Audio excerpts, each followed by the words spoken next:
Raja dia. Oh, siapa pula ni?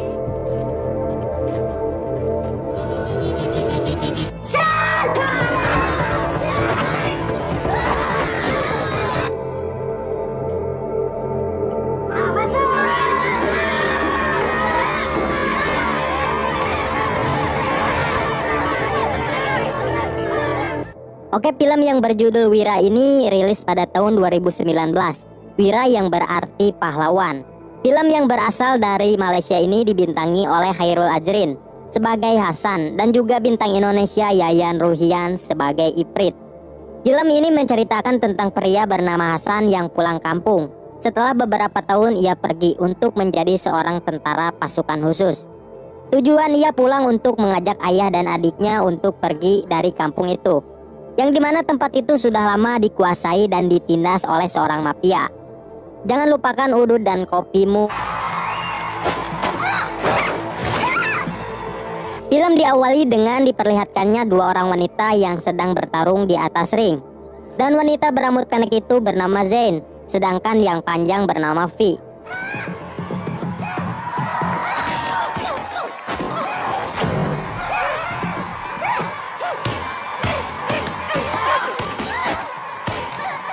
Terlihat baku hantam mereka cukup sengit dan terus jual beli pukulan.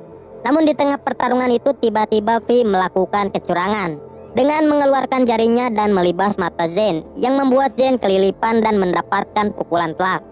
Hingga akhirnya Zain kalah di pertarungan itu.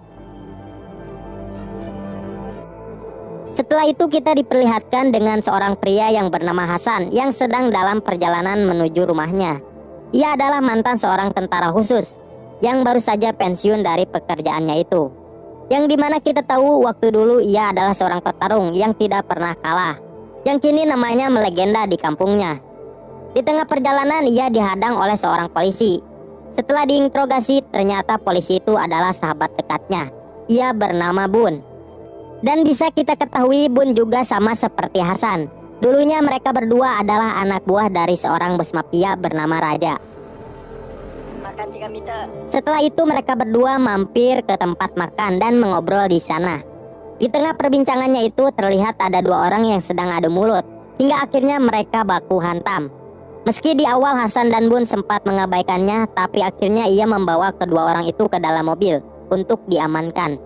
Di dalam mobil ternyata kedua orang itu langsung mengenali Hasan setelah mendengar namanya, yang ternyata meski Hasan sudah lama keluar kota namun namanya masih legendaris sebagai anak buah raja. Singkat cerita sampailah Hasan di depan gedung tua, yang dimana kita tahu di sana ada sebuah rusun yang ditempati warga dan keluarga Hasan. Warga rusun di sana sudah lama ditindas dan dikerja paksa oleh raja. Dan karena lamanya warga hidup seperti itu membuat mereka semua menjadi terbiasa dan setia kepada raja meski selalu ditindas.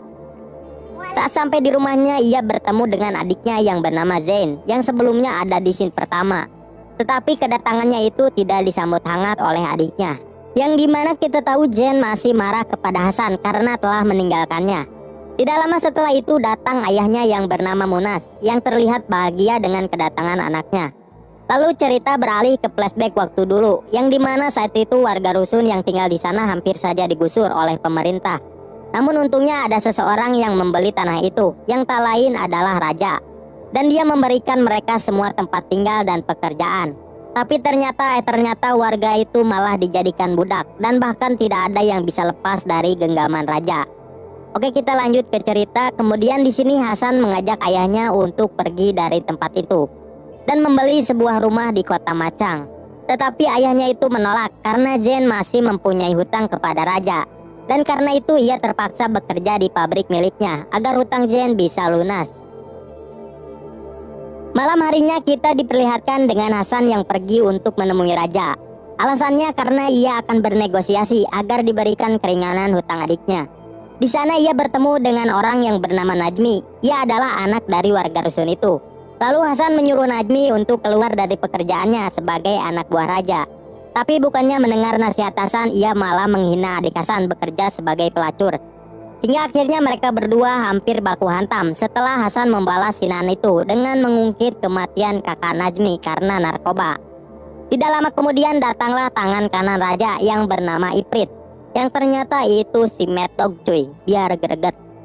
Ia juga adalah seorang petarung legendaris seperti Hasan. Namun ketika teman Najmi menanyakan siapa yang akan menang jika Ikrit dan Hasan bertarung, Najmi menjawab Hasanlah yang akan menang. Saat sampai di sana terlihat raja yang sedang menyiksa orang yang telah korupsi di pabriknya.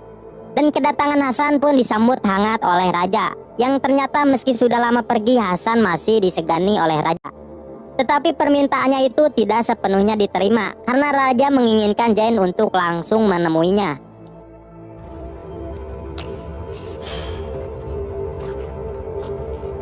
Sebelum pergi di depan gerbang ternyata sudah ada Najmi dan anak buahnya yang sudah menunggunya. Meski sebelumnya Hasan sudah meminta maaf, namun Najmi tetap menyerangnya.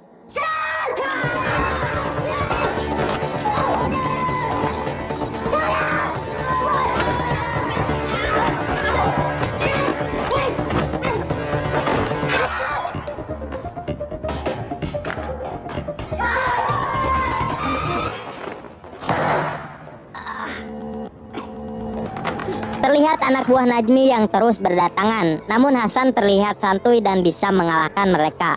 Hingga akhirnya ia menodongkan pisau kepada Najmi dan langsung pergi dari sana. Karena kejadian itu ia terkena sabetan di tangannya. Ketika di rumah ia diobati tangannya oleh Zain, yang kini hubungan mereka berdua terlihat kembali akrab. Namun ketika Hasan membujuknya untuk menemui dan meminta maaf kepada raja, ia malah narajang Hasan. Di tempat lain kita diperlihatkan dengan Munas yang sedang bekerja di pabrik kondom milik raja. Dan saat di tempat kerja pun ternyata ia selalu ditindas oleh karyawan lain. Namun ternyata secara diam-diam ia menyelidiki pabrik itu. Pagi harinya Hasan bertemu dengan Najmi dan anak buahnya yang kini terlihat tidak polontong lagi. Ketika sedang membeli udut garpit, Bon memanggilnya dan mengobrol sambil sebat santuy. Di sini ia mengajak Hasan bekerja sama untuk menangkap raja. Tetapi tawarannya itu ditolak karena ia tidak berani untuk melawan raja. Apalagi warga rusun yang masih setia kepada raja meskipun menderita. Zain jadi macam dia orang. Malam harinya kita diperlihatkan dengan Hasan dan Zain yang pergi menemui raja untuk meminta keringanan. Yang dimana kita tahu akhirnya Zain mau datang dan meminta maaf setelah dibujuk oleh ayahnya. Di sana ia langsung meminta maaf karena sebelumnya pernah menghina raja. Namun tak disangka raja malah menyuruh Zain untuk memakan makanan anjing agar masalahnya bisa tuntas. Meski awalnya ia sempat menolak, tapi akhirnya ia memakannya. Tapi ternyata setelah melakukan itu ia hanya melunasi 40% saja dari hutangnya. Dan sisanya raja meminta Zain dan Hasan untuk bertarung di atas ring dengan anaknya yang bernama Vi dan Ryan. Dan tanpa banyak bacot, Zain pun langsung menerima tantangan itu. Kau bagi aku punya. Terus jadi kau setuju lah nih ikut aku. Setelah itu kita diperlihatkan dengan pertarungan mereka, duo versus duo.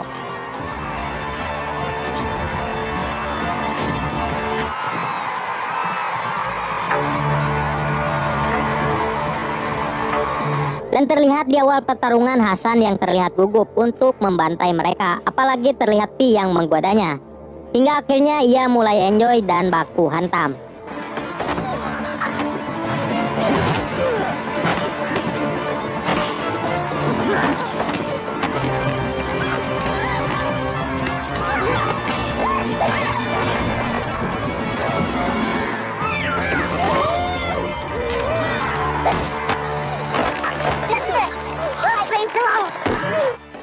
Dan pertarungan itu pun dimenangkan oleh Hasan dan Zain.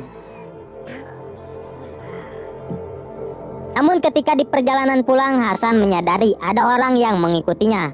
Dengan cepat mereka berdua berlari dan masuk ke dalam bis.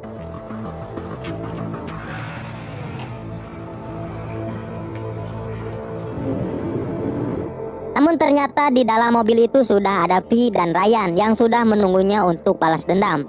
Tanpa banyak bacot lagi, mereka pun langsung baku hantam di dalam mobil itu.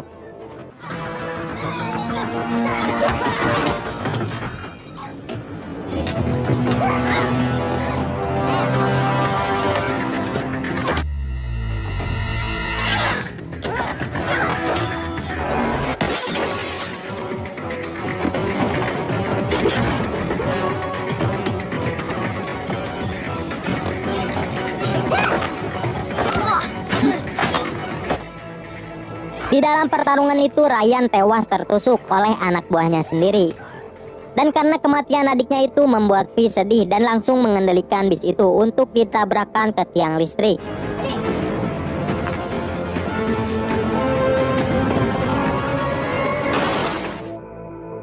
Tetapi untungnya Hasan dan Zain berhasil selamat dan dengan cepat mereka berdua pergi dari sana setelah melihat ada mobil yang menghampirinya. Yang ternyata di dalam mobil itu adalah Raja dan Pi yang akan menangkap Hasan dan Zain. Namun saat sampai di sana ia hanya melihat Ryan yang sudah tewas. Melihat hal itu dengan cepat Raja mengumpulkan pasukannya untuk segera menangkap Hasan dan Zain di rumahnya.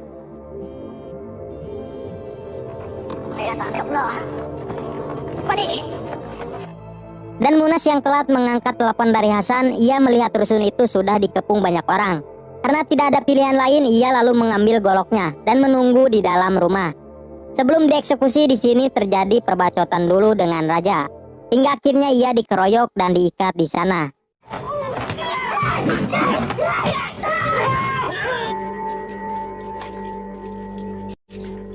Lalu Raja membakar rumah itu dengan Munas di dalamnya. Bersamaan dengan itu Hasan dan Zain yang melihat rumahnya terbakar, mereka mencoba menolong ayahnya yang ada di dalam. Namun itu sia-sia karena ayahnya yang sudah meninggal. Sebelum mereka berdua pergi, ternyata ada anak buah Raja yang melihat kedatangan mereka.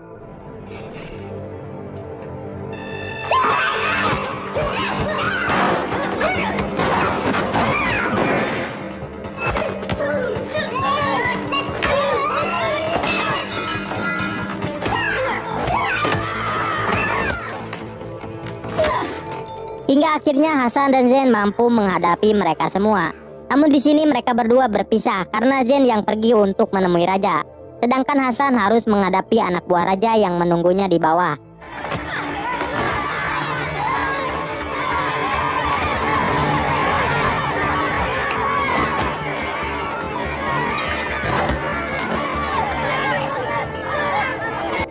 Dan ketika detik-detik Hasan akan dikeroyok, tidak lama kemudian datang kepolisian yang dipimpin oleh Bun dan langsung menangkap mereka termasuk Hasan. Hasan, please. Di dalam mobil Hasan menceritakan tentang ayahnya yang dibakar hidup-hidup oleh Raja, yang membuat ia mau bekerja sama dengan Bun untuk menangkapnya. Mendengar hal itu Bun langsung melepaskannya dan menyuruhnya untuk pergi. Namun sebelum pergi Bun memberitahu tentang sebuah tempat rahasia di pabrik itu dan menyuruh Hasan untuk ke sana.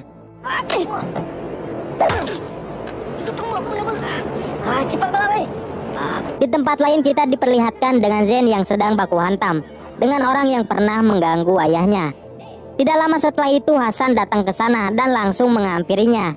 Namun tiba-tiba segerombol anak buah Raja datang dan langsung mengepungnya. Sebelum terjadi baku hantam, tiba-tiba mereka semua mendapatkan panggilan telepon dari keluarganya. Yang dimana panggilan itu keluarga mereka menyuruh untuk berhenti menjadi anak buah Raja karena kejadian Munas yang telah dibakar hidup-hidup, dan menyuruh mereka untuk pergi dari sana. Sebelum ke ruangan Raja, Hasan dan Zain pergi ke tempat yang sebelumnya diberitahu oleh Bun. Dan ternyata itu adalah tempat produksi narkoba. Bisa kita ketahui Hasan datang ke tempat itu untuk mengumpulkan bukti agar Bun bisa menangkap Raja. Dan Bun mengetahui tempat itu dari ayah Hasan yang sudah lama menyelidikinya. Tidak lama setelah itu datang pengawal-pengawal pribadi Raja.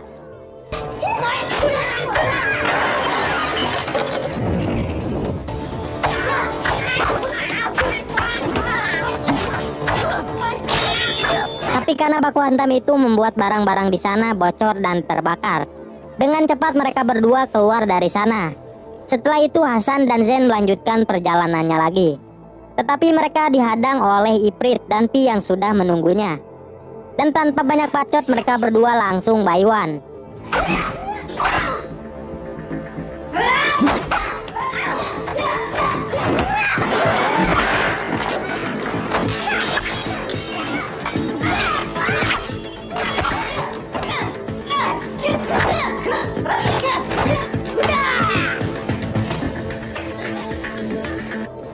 Hingga akhirnya Zain berhasil mengalahkan Pi dan langsung memotong tangannya. Setelah itu ia mencoba membantu kakaknya yang sedang bertarung dengan Ifrit. Tapi itu membuatnya langsung dibuat pingsan oleh Ifrit. Tapi bukannya dieksekusi, Ifrit malah melemparkan dua pisaunya agar lebih greget.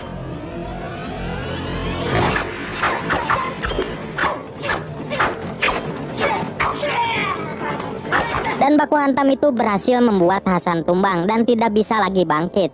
Saat Ifrit akan membunuhnya, tiba-tiba Zen bangun dan menusukkan pisau ke tubuhnya. Meski awalnya tusukan itu tidak mempan, tapi pada akhirnya Ifrit mati setelah Hasan mematahkan tulang punggungnya.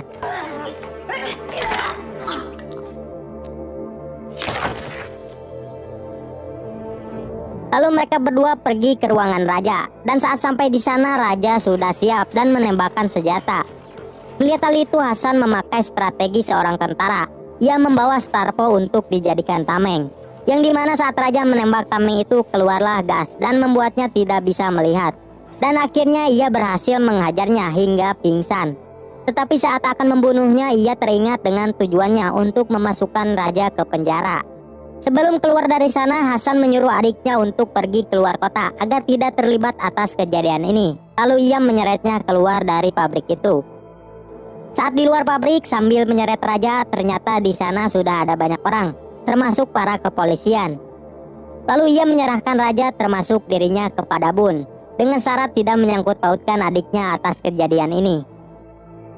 Dan saat ia akan dimasukkan ke dalam mobil, kini warga rusun itu meneriaki namanya sebagai pahlawan, karena telah membebaskan mereka dari ketertindasan bos mafia.